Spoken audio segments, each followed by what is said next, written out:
celles qui ont leurs parents ici, elles sont considérées comme des Israéliennes et elles ont le salaire de tout le monde, qui est à peu près 2000 shekels par mois. Et les bodedot qui sont seules en Israël, elles ont un ajout de salaire d'à peu près 800 shekels par mois.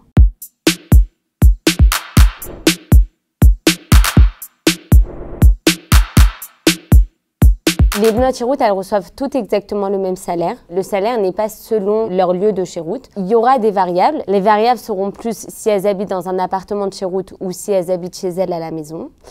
Et la grande variable qui nous intéresse surtout à nous, c'est si les filles elles sont bodedot ou pas. Il y a les Olot Hadashot, il y a les francophones qui sont arrivés ici avec leur famille.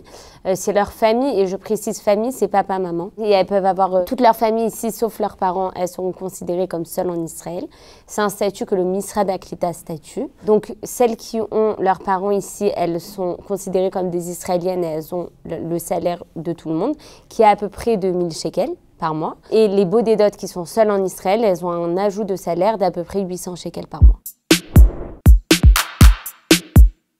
Pour moi, le Shirut Leumi est primordial pour celles qui choisissent de ne pas faire l'armée. Premièrement, c'est une aide au pays. On est dans un pays qui comme on l'a vu cette année, le combat à l'extérieur et le soutien civil à l'intérieur est égal.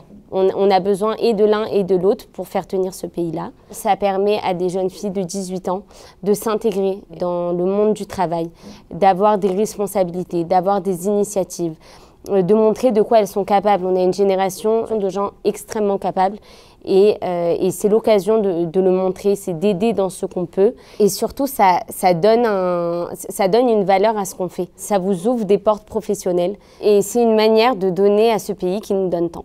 C'est créer des contacts, c'est se créer un carnet d'adresses, c'est avoir une expérience professionnelle qui, pour moi, est bien au-delà de ce que pourrait être un stage ou une immersion. C'est une opportunité de mettre un pied dans un monde dans lequel on a rarement l'occasion d'être quand on a 18 ans et de donner de toutes les ressources qu'on a, les ressources intellectuelles, et les idées, l'innovation et la créativité qu'on peut avoir quand on a 18 ans, donner un petit peu ça au pays.